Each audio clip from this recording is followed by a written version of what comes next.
परिभाषा। शरीयत इस्लाम का ईश्वरीय कानून है जो अल्लाह द्वारा निर्धारित किया गया है। फिक्ह इस्लामी कानून की मानव निर्मित व्याख्या है जो शरीयत को समझने और लागू करने का तरीका है। मुख्य अंतर शरीयत अल्लाह की ओर से है, जबकि फिक्ह इंसानों की समझ पर आधारित है। शरीयत का स्रोत कुरान, हदीस, इज्मा और कियास है, जबकि फिक्ह इन्हीं स्रोतों की व्याख्या करता है। शरीयत में बदलाव नहीं किया जा सकता क्योंकि वह दिव्य है, लेकिन फिक्ह समय, समाज और परिस्थिति के अनुसार बदल सकता है। शरीयत पूरे जीवन के लिए मार्गदर्शन देती है, जैसे इबादत, शादी, व्यापार, विरासत, न्याय आदि। फिक्ह शरीयत के इन्हीं आदेशों को व्यवहारिक रूप में लागू करने के नियम बनाता है। शरीयत का आदेश होता है नमाज पढ़ो। फिक्ह बताता है कौन सी नमाज कितनी रकात की है, कैसे पढ़ी जाए। शरीयत में सभी मुसलमानों के लिए एक ही नियम है, जबकि फिक्ह में अलग अलग विद्वानों की राय हो सकती है, जैसे हनफी, शाफी आदि।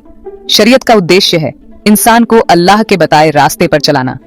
फिक्ह का उद्देश्य है शरीयत के आदेशों को समाज में लागू करना।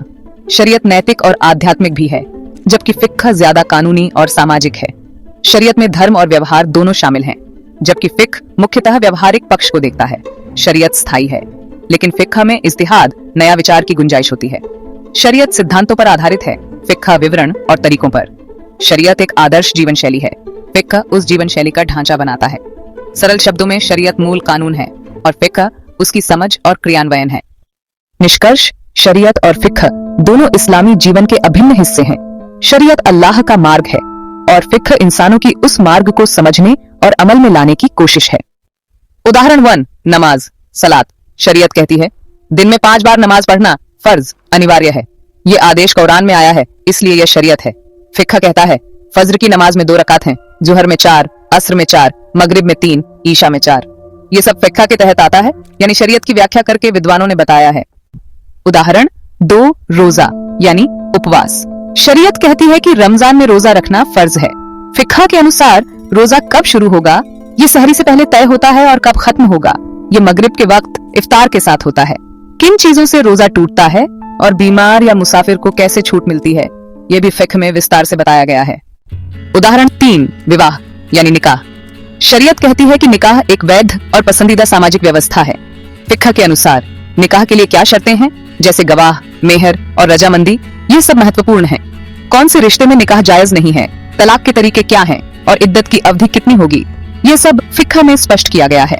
इन उदाहरणों से यह समझ आता है कि शरीयत अल्लाह का हुक्म है, मूल आदेश और उसूल, और फिक्ह इंसानों द्वारा उस हुक्म को समझकर बनाए गए नियम हैं, व्यावहारिक और कानूनी रूप।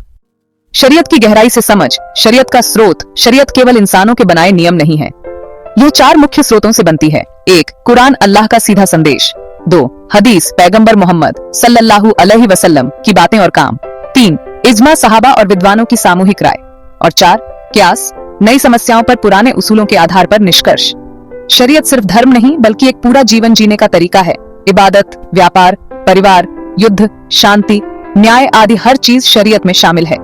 शरीयत हर मुसलमान के लिए समान है क्योंकि यह अल्लाह का दिया हुआ कानून है। फिक्ह की गहराई से समझ। फिक्ह का मतलब है गहराई से समझना, यानी शरीयत के आदेशों की व्याख्या करके उनका कानूनी और सामाजिक रूप तैयार करना।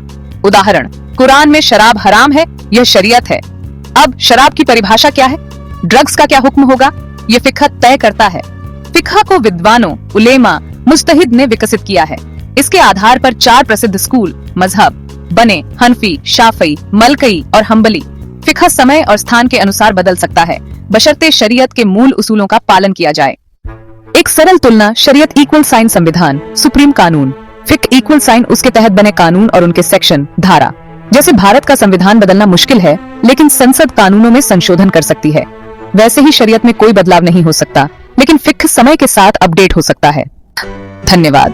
प्लीज वीडियो को लाइक, सब्सक्राइब, शेयर और कमेंट करना ना भूले।